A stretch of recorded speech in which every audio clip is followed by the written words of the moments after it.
الحمد للہ رب العالمین الصلاۃ والسلام علی رسول کریم سبحانک لا علم لنا الا ما علمتنا انک انت العلیم الحکیم رب اشرح لی صدری ویسر لی امری واحلل عقدۃ من لسانی یفقہوا قولی۔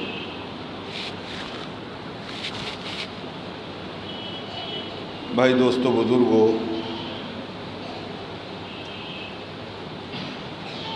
جناب رسول اللہ صلی اللہ علیہ وسلم نے پوری امت کو پر امید کیا ہے۔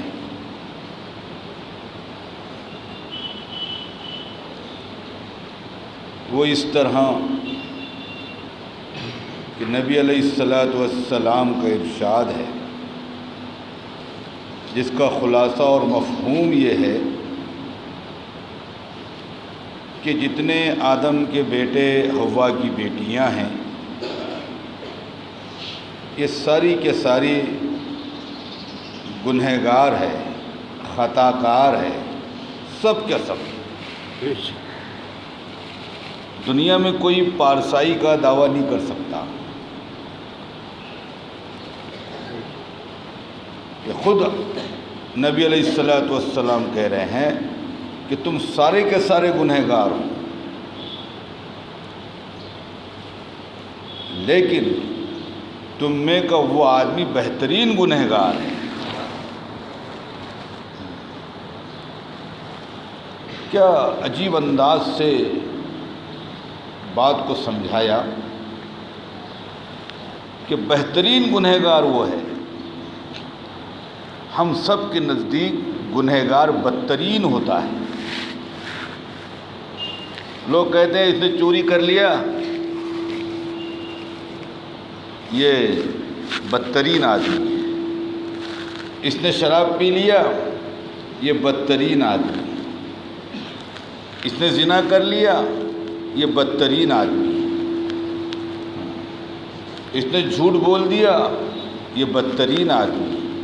حالانکہ یہ سب گناہ ہیں۔ اس کے کرنے والے کو ہم بدترین کہتے ہیں، لیکن جناب رسول اللہ صلی اللہ علیہ وسلم نے ارشاد فرمایا بہترین گنہگار وہ ہے۔ اگر اس سے بتقاضۂ بشریت کوئی گناہ ہو جائے تو فوراً توبہ کرے۔ تو توبہ کرنے والے یہ وہ ہے کہ جن کی توبہ کو اللہ قبول کرے گا اور اپنے محبوب بندوں میں شامل کر لے گا۔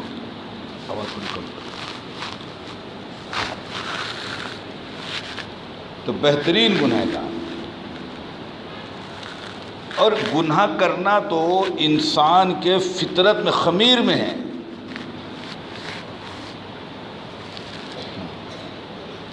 خمیر میں ہے اس کے بھول، گناہ، نافرمانی۔ جب اللہ تبارک و تعالیٰ نے حضرت آدم علیہ السلام کے پتلے کو بنایا تو اس کی مٹی کو فرشتوں نے جمع کیا تھا۔ اس وقت اس مٹی کی خاصیت کو فرشتوں نے بیان کیا کہ یا اللہ، اس مٹی سے آپ انسان کو بنا رہے ہیں، اس مٹی میں تو شر اور فساد ہے، اس مٹی میں تو بگاڑ ہے، اس کے خمیر میں جھگڑا اور فساد ہے۔ اس مٹی سے اس کو اپنے پیدا کر رہے ہیں۔ اس وقت اللہ جل جلالہ عما نوالہ نے کہا ایک جملہ، جیسے بڑے کا جملہ ہوتا ہے کہ ایک بڑا آدمی اپنے چھوٹے سے بعض مرتبہ یوں کہہ دیتا ہے کہ خاموش رہو، جو میں جانتا ہوں تم نہیں جانتے۔ باپ اولاد سے کہہ دیتا، بڑا چھوٹے سے کہہ دیتا۔ ایسا اللہ تبارک و تعالیٰ نے فرشتوں سے کیا کہا کہ جو میں جانتا ہوں وہ تم نہیں جانتے۔ فرشتے خاموش ہو گئے. تو یہ بات تو اس کے خمیر میں ہے. دنیا کے اندر گناہ کرنا. پھر اللہ تبارک و تعالیٰ نے حضرت آدم علیہ السلام کو جنت کے اندر رکھا. یعنی سارا غیب کھلا ہوا تھا. اپنی آنکھوں سے سارے غیب جو غیب میں ہیں ہمارے پاس میں، وہ سب ان کے پاس مشاہدے میں تھا. فرشتے ان کو نظر آ رہے تھے، جنت ان کو نظر آ رہی تھی، جنت کی نعمتوں میں وہ رہ رہے تھے، اللہ کی تجلیات کو دیکھ رہے تھے، فرشتوں کے آنے جانے کو دیکھ رہے تھے، ہر چیز پہ ان کی نظر تھی. ہم یہاں دنیا کے ماحول میں ہیں، اگر اللہ کا کوئی غیب ہم پر کھل جائے، تھوڑا سا، پورا نہیں، تھوڑا غیب، مانو ہم کو فرشتے نظر آ جائیں، جیسے ہم بیٹھے نا جتنے یہاں پر، اس سے کئی گنا یہاں پر فرشتے ہیں، وہ فرشتے ہم کو نظر آ جائیں تو جتنے ہم بیٹھنے والے ہیں ساروں کا ایمان کامل ایمان ہو جائے گا. بلکہ پتہ نہیں کتنے اس غیب کو دیکھنے کے بعد میں ولایت کے کامل مقام کو پہنچ جائیں گے. ذرا سا غیب اگر کھلے گا تو. اور آدم علیہ السلام کے سامنے تو پورا غیب کھلا ہوا تھا. جنت، فرشتے، تجلیات اللہ کی نعمتیں سب کھلی ہوئی تھی. وہاں پہ آدم علیہ السلام سے بھول ہو گئی. یہ مشیت خداوندی ہے، یہ اللہ کی مرضی کی بات ہے.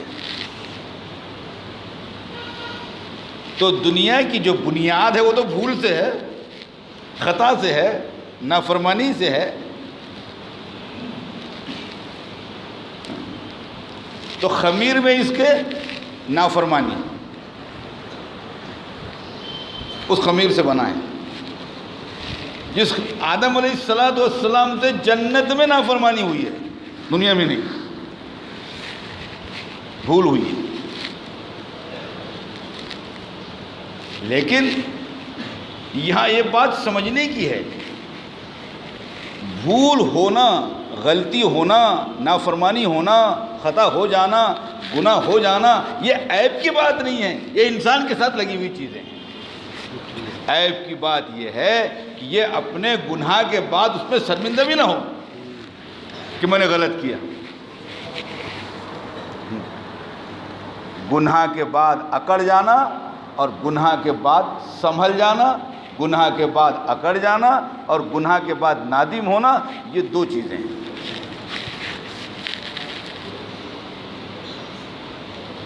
حضرت آدم علیہ السلام نے جو بھول کی، وہیں پر شیطان سے بھی ایک بھول ہوئی ہے. شیطان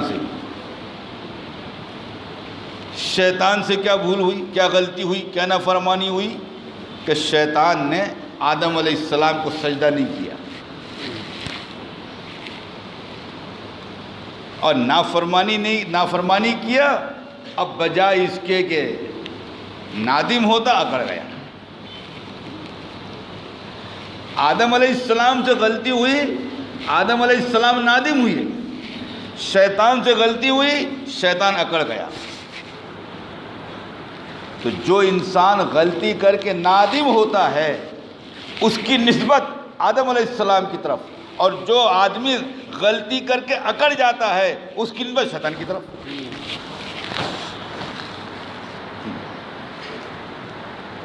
یہ غلطی کر کے نادم ہوئے، اللہ نے گناہ کو معاف کیا اور گناہ کو معاف کر کے نبی بنایا، سارے انسانوں کا باپ بنایا. وہ غلطی کر کے اکڑ گیا، اللہ نے شیطان بنا دیا، لعنت کا توق گلے میں ڈال کے دنیا کے اندر بھیج دیا. اب وہ اور اس کے ماننے والے سب جہنم میں جائیں گے.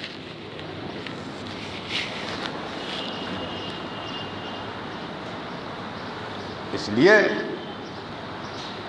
اب دنیا میں جب حضرت آدم علیہ السلام تشریف لائے تو یہاں ان کو ایک لڑکا پیدا ہوا. عجیب بات ہے. آدم علیہ السلام کا پہلا لڑکا ہے قابل، پہلا لڑکا ہے. یعنی آدم علیہ السلام کے بعد جو دنیا میں پہلا انسان آیا وہ قابل ہے. اس کا نام قابل ہے، حالانکہ ہے وہ نالائق. پہلا انسان قابل. اب دو ہے، ایک باپ ایک بیٹا. باپ آدم علیہ السلام، بیٹا قابل. اور آدم علیہ السلام کے بعد جو پہلا بیٹا دنیا کے اندر آیا، پہلا انسان آیا، وہ بھی نافرمان، فرمانبردار نہیں آیا، نافرمان. اور جو سب سے پہلی نافرمانی ہوئی ہے، سب سے پہلی جو نافرمانی ہوئی ہے آدم علیہ السلام کے دنیا میں آنے کے بعد، وہ ان کے بیٹے کے ذریعے اور کاہے پر سے کا پہلا قتل دنیا کے اندر ہوا، اور وہ لڑکی پر سے ہوا. پہلا قتل، پہلا انسان نافرمان، پہلا قتل ہوا، اور وہ لڑکے پر سے ہوا. کہ آدم علیہ السلام کی شریعت یہ تھی کہ آدم علیہ السلام کی شریعت میں، کیونکہ لڑکے بھی ان کے، لڑکیاں بھی ان کی، تو شریعت یہ تھی کہ ایک لڑکی اور دوسرا لڑکا، ان کی آپس میں شادی ہوتی تھی. ہاں، شادی وہ شریعت میں جائز تھا ان کے، کیونکہ ضروری تھا. آدم علیہ السلام تو ایک ہی ماں باپ کے اولاد ہوتے، تو بہن بھائی ہو جاتے، لیکن ان کی شریعت میں، لیکن یہ طے ہوتا تھا اللہ کی طرف سے کون سے لڑکی کس لڑکے کو ملے گی اور کون سی لڑکی کس لڑکے کو ملے گی. قابل کے حصے میں جو لڑکی آ رہی تھی وہ بدصورت تھی. دوسرا لڑکا حابل تھا، اس کے حصے میں جو لڑکی آ رہی تھی وہ خوبصورت تھی. قابل خوبصورت لڑکی سے شادی کرنا چاہتا تھا، یعنی اللہ کی شریعت کو توڑنا چاہتا تھا. اور جب اللہ کی شریعت کو توڑنے کی اجازت قابل کو نہیں ملی تو اس نے اپنے اس بھائی کو قتل کر ڈالا جس کی ذمہ خوبصورت لڑکی آنے والی. تو پہلا قتل کائے پر سے ہوا، اور پہلے ہی بیٹا جو ان کا ہوا وہ نافرمان ہوا. اب جتنے قتل دنیا کے اندر ہوں گے اس کا ساروں کا عذاب وہ قابل کے گردن پر جائے گا. تو دنیا کی ابتدا میں سب نافرمانیاں ہوئی ہیں. اس لیے نافرمانی پر انسان اکڑ گیا تو اس کی نسبت شیطان کی طرف، اور نافرمانی پر اگر یہ نادم ہو گیا اس کی نسبت آدم علیہ السلام. اب نادم ہونے میں، بھائی دوستو بزرگوں، نادم کس کو کہیں گے؟ نادم یہ کہیں گے کہ انسان سے گناہ ہو جائے اور وہ توبہ کر لے اور پھر اس بات کا مصمم ارادہ کر لے اب دوبارہ یہ گناہ نہیں کروں گا، اب دوبارہ یہ گناہ نہیں کروں گا، اس بات کا مصمم ارادہ کر لے. اور حتی الامکان جتنے کوشش یہ کر سکتا ہے، حتی الامکان یہ اس گناہ سے بچنے کی کوشش کرتا رہے. ایک تو اس گناہ پر نادم ہونا، نہیں کرنے کا عزم کرنا، اور اس پر استقامت کہ اب آئندہ نہیں کروں گا. 3 چیزیں. اب یہ کہیں گے نادم. یہ نہیں کہ اللہ تبارک و تعالیٰ نے گناہ کے معاف کرنے کا وعدہ کیا ہے، ہم جان بوجھ کر گناہ کریں، یہ نہیں. اس کے لیے بھائی دوستو بزرگوں، انسان سے اگر نافرمانی ہو جائے تو اس نافرمانی پر اللہ سے توبہ کرے اور پھر دوبارہ نہ کرنے کا عزم کرے، اس پر جمے.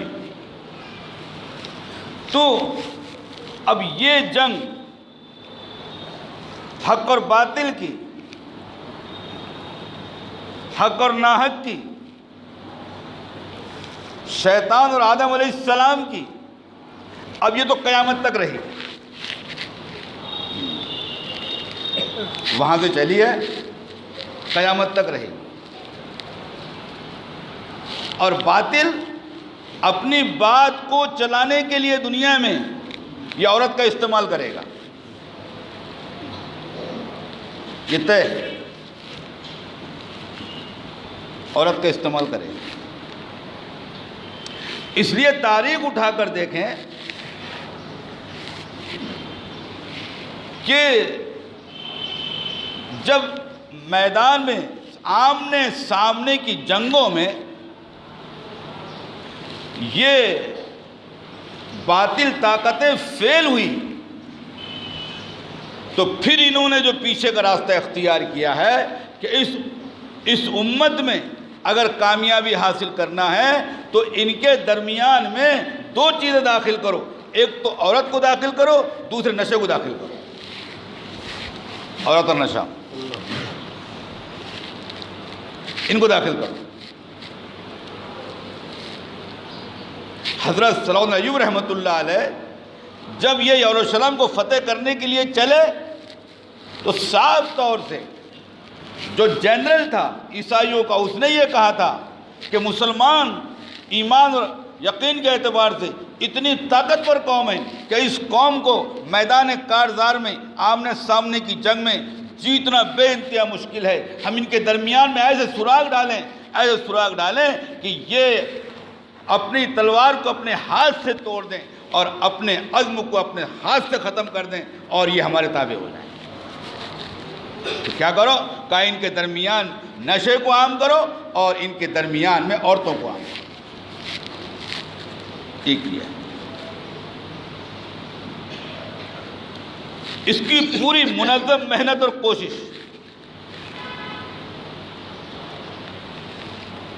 یہ تو چلتے آیا ہے.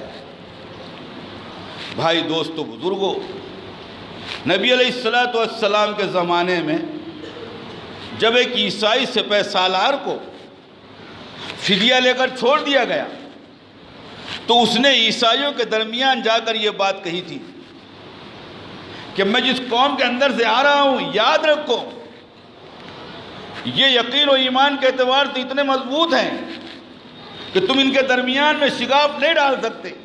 ہم کو اپنا فکر بدلنا پڑے گا، نظریہ بدلنا پڑے گا. ان کے سامنے ہتھیار ڈال دو، ان کے سامنے ہتھیار ڈال دو، ان کے سامنے شکست قبول کر لو، ان کے سامنے ان کو میدان دے دو، بلکہ ان کو ملک دے دو، ان کو قلعے دے دو، ان کو ملک دے دو، ان کو حاکم بنا دو، اور پھر اندر سے ایسی محنت کرو کہ پھر یہ دوبارہ یہ ہمارے سامنے مفلوج ہو جائیں. چنانچہ اب انہوں نے فکری جنگ لڑنا شروع کی مسلمانوں سے، اور مسلمان، تاریخ گواہ ہے، مسلمان ان کے اس جنگ میں ٹک نہیں سکے، نہیں ٹک سکے. کہ وہ اسپین جس پر ایمان والوں نے 7.5 صدیاں حکومت کی، 750 سال سے زیادہ اسپین پہ مسلمانوں کی حکومت تھی. انہوں نے اس حکومت کو حاصل کرنے کے لیے اپنے فکر کو بدلا، میدان کو بدلا، اور اندر سے ہم کو کھوکھلا کر دیا. آج پورے اسپین میں ایک ایمان والا نہیں، پورے اسپین میں ایک مسجد نہیں. مسجد قرطبہ جو پورے دنیا کی بڑی مسجدوں میں شمار ہوتی تھی، آج اس کے اندر نماز پڑھنے تک کی اجازت نہیں.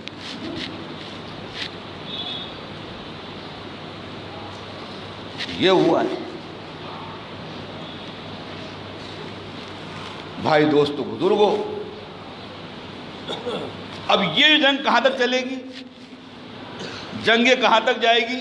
یہ جنگ جائے گی حضرت مہدی علیہ السلام تک اور دجال تک.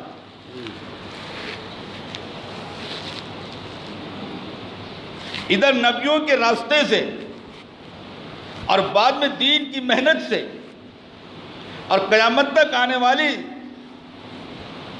یہ دینی فکر رکھنے والے لوگوں کے ذریعے سے جو جماعت تیار ہوگی وہ مہدی علیہ السلام کے ساتھی بنیں گے، اور جو ان کے خلاف ہے، جو شریعت سے ہٹیں گے، سنت سے ہٹیں گے، وہ جا کے دجال کے ساتھی بنیں گے۔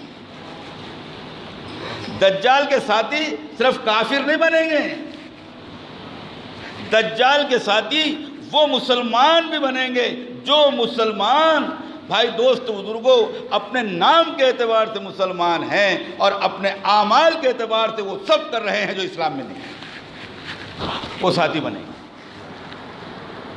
اور وہ زمانہ زیادہ دور نہیں ہے، جس تیزی سے فتنے اٹھ رہے ہیں اور جس تیزی سے خرافات بڑھ رہی ہے اور جس تیزی سے امت بے دینی کی طرف جا رہی ہے، اس سے ایسا لگتا ہے کہ وہ زمانہ دور نہیں ہے۔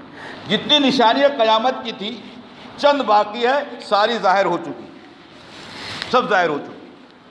اور ابھی ایک نئی تحقیق ہے سائنس کی، نئی تحقیق، یہ ناسا والے جس پر یہودیوں کا قبضہ ہے، یہ اس قسم کی خبروں کو عام نہیں کرتے۔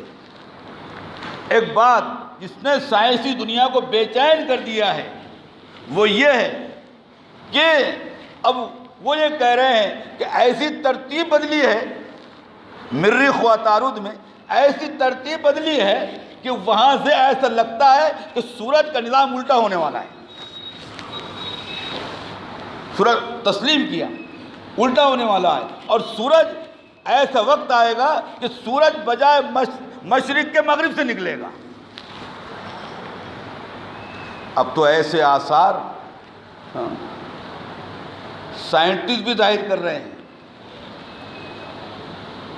اب ہم کو اس بات کا غور و فکر کرنا ہے ہم کدھر جا رہے ہیں، ان تحریکوں کی طرف، ان کاموں کی طرف جس کا جا کے سلسلہ دجال سے ملے گا، یا ان کاموں کے ساتھ میں ہے جن کا سلسلہ جا کے مہدی علیہ السلام سے ملے گا۔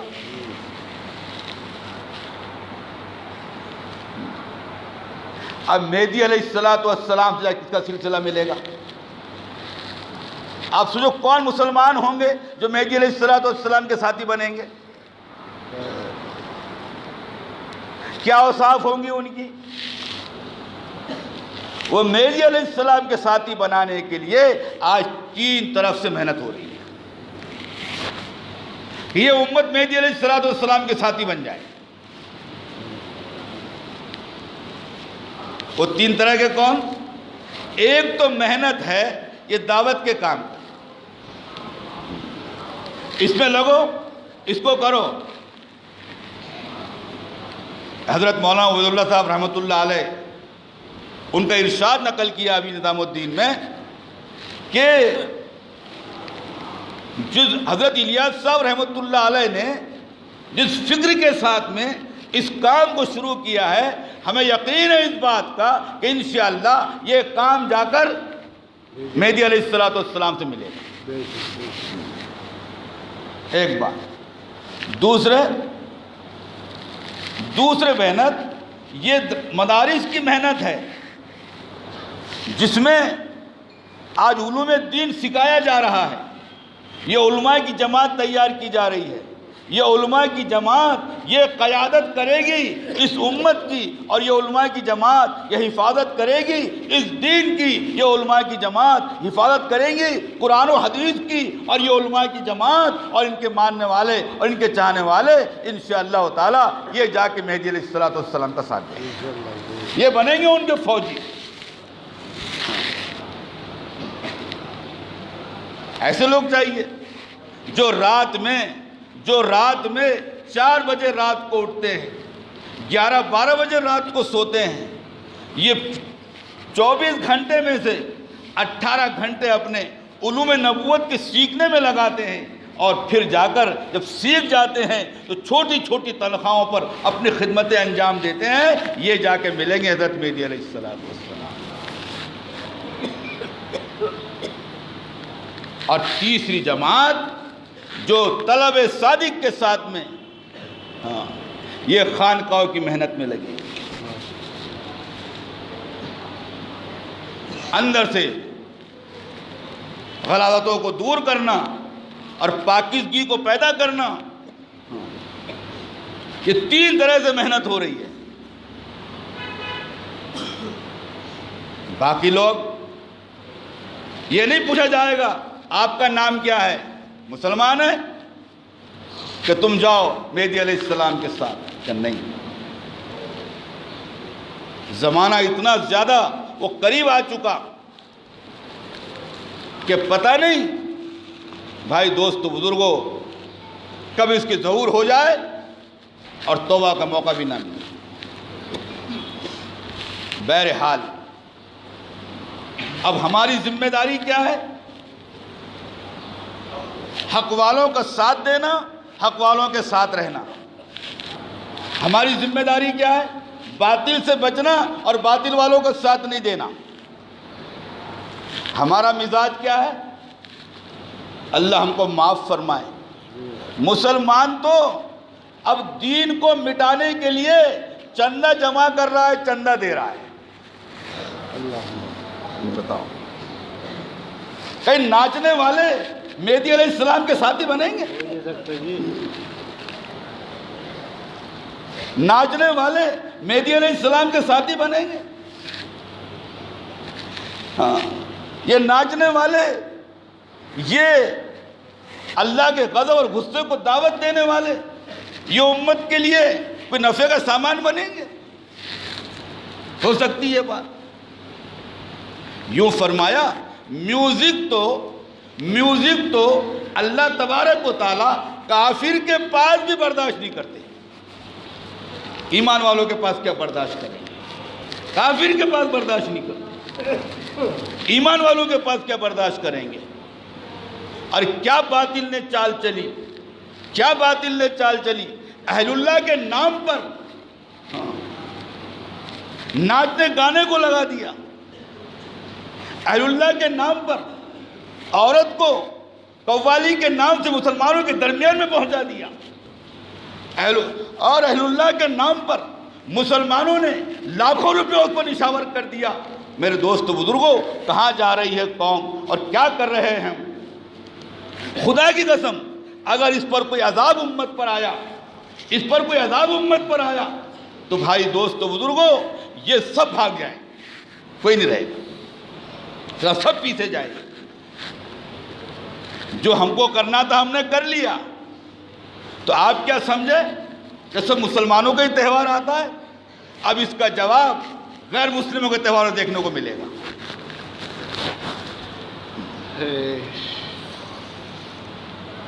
جب غیروں کے تہوار ہوں گے اس کا جواب ملے گا۔ اور اگر حالات بگڑ گئے تو یہ ناچنے والے، یہ نچوانے والے، یہ کرنے والے، یہ نظر بھی نہیں آئیں گے، یہ بستی چھوڑ کے بھاگ جائیں گے، نظر نہیں آئیں گے یہ۔ اب سنبھالو تم، دیکھو کیا ہے، تو عذاب تو آئے گا اللہ دنیا کا۔ حالات بگڑتے چلے جا رہے ہیں، پورے ملک میں مایوس کن خبر ہے۔ کہاں سے آپ کی ایسی کوئی خبر آتی ہے طبیعت خوش ہو جائے؟ مسلمان کو جتنا اسلام کو غیروں سے کوئی خطرہ نہیں ہے، اسلام کو اگر خطرہ ہے تو مسلمانوں سے ہے۔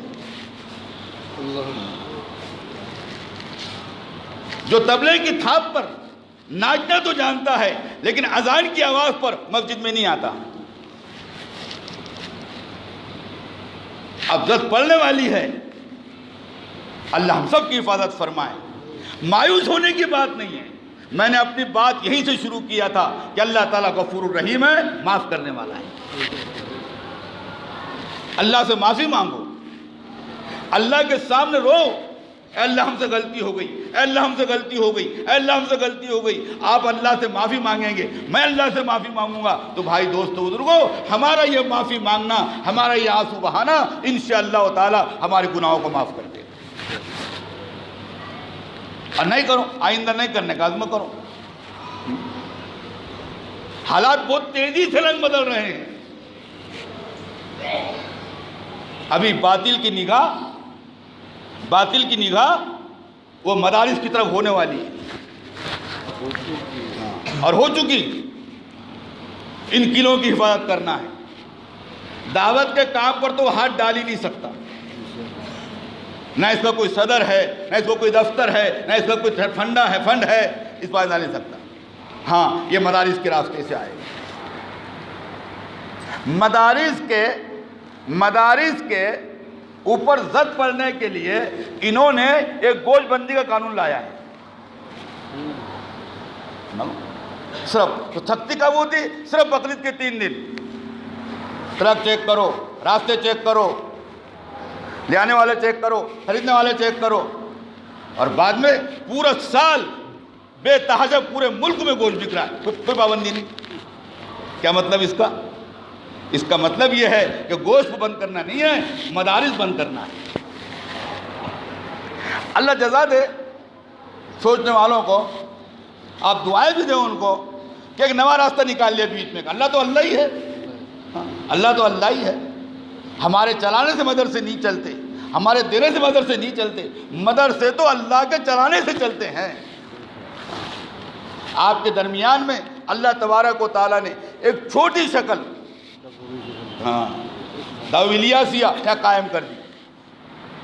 اور ابھی جلسہ ہوا انجمن کا پچھلے دنوں منگل کے دن. اس جلسے میں ہمارے یہاں کے علماء کو جمع کیا اعتراف کے، ان کو بٹھایا بچوں کے درمیان میں. انہوں نے سنا بچوں کو، اور جن کو آنے جانے کا خرچ دیا جاتا تھا، اب وہ علماء کرام نے اپنے پاس سے جو رقم دی ہے وہ 36,000 روپے ہے. یہ معیار ہے، بچوں کا یہ معیار ہے، تعلیم کا یہ معیار ہے، مدرسے کا یہ معیار ہے. دنگ رہ گئے. ہنگولی کے پاس سے لوگوں کو بلایا، اکولا سے لوگوں کو بلایا کہ دیکھو ہمارے پاس میں ہم نے یہ پڑھایا ہے، یہ بچوں کو تیار کیا. 36,000 روپے خود کے دے کر گئے. یہ سند ہے. ایک چھوٹی شکل اللہ تبارک و تعالیٰ نے یہاں قائم کر دی. جو زد اور مدارس پر پڑی وہ یہاں پر بھی پڑی، لیکن اللہ نے راستہ نکال دیا. یہ جو ڈبے ہیں نا، ڈبے، جن ڈبوں کو آپ لے جا کے اپنے گھر میں جمع کرتے ہو، یہ ڈبوں نے منہ توڑ جواب دیا ہے اس کا. کیا مطلب اس کا؟ اے حکومت والوں، اگر تم پابندی لگا رہے ہو تو لگا لو، لیکن یاد رکھو ہم اپنے بچوں کے منہ میں سے لقمے چھین کر ڈبوں میں ڈالیں گے اور مدرسے چلائیں گے. یہ ڈبے گھروں کے اندر 100 روپے ڈالتے ہو، 5 روپے ڈالتے ہو، 10 روپے ڈالتے ہو. یہ ڈبوں نے منہ توڑ جواب دیا. حساب کتاب کے دن ہوگا، جب مطلب مدرسے کے جلسے کا دن ہوگا، اس دن بات سامنے آئے گی. کتنا بڑا کمال ہے. اس لیے آپ حضرات ان ڈبوں میں دینے کی مقدار بڑھا دو، دینے کی مقدار بڑھا دو. ابھی جو مدرسے کا سالانہ بجٹ پیش ہوگا، اس میں ایک انداز کے مطابق مدرسے کم سے کم 45 لاکھ روپے سالانہ خرچہ ہے. 45 لاکھ. ہم کہتے ہیں اس کو دیکھ کے حیرت کی بات نہیں ہے، اللہ کے نزدیک کوئی بڑی بات نہیں ہے. آپ صرف کیا کرو، ڈبہ گھر کو لے جاؤ اور اس کے نہ کچھ ڈالو. آپ اپنے ڈبے سے یہ 45 لاکھ کا بجٹ پورا کر رہے ہیں، جس میں 35 لاکھ روپیہ تو اس کا حساب کتاب بھی ہے. 10 لاکھ روپیہ ایسا ہے جس میں لوگوں نے صرف مٹیریل دیا ہے. تیل ہے، چاول ہے، شکر ہے، اور دالیں ہیں، اناج ہے، یہ دیے. 10 لاکھ روپے کا پورے سال. تو 35 کا تو بجٹ ہے اور 10 لاکھ یا 45 لاکھ. آپ یہ ڈبوں کی طاقت اور قوت کو کم مت سمجھو. اس لیے جنہوں نے لے کر چلے گئے وہ تو اس میں ڈالنے کی مقدار بڑھا دو، اور جنہوں نے اب تک نہیں لے کر گئے وہ جمعے کی نماز کے بعد میں مولانا اختر صاحب کے آفس میں جا کر وہاں سے لے لیں اور اس کو بڑھاؤ آگے. تو یہ انشاءاللہ ایک کام ہوگا. بھائی دوستو بزرگوں، بس باتیں تو اور بھی ہے، لیکن وقت نہ آپ کے پاس ہے نہ میرے پاس ہے. ہو گیا آپ کا وقت، انشاءاللہ باقی آئے گا. سنتیں پڑھیں.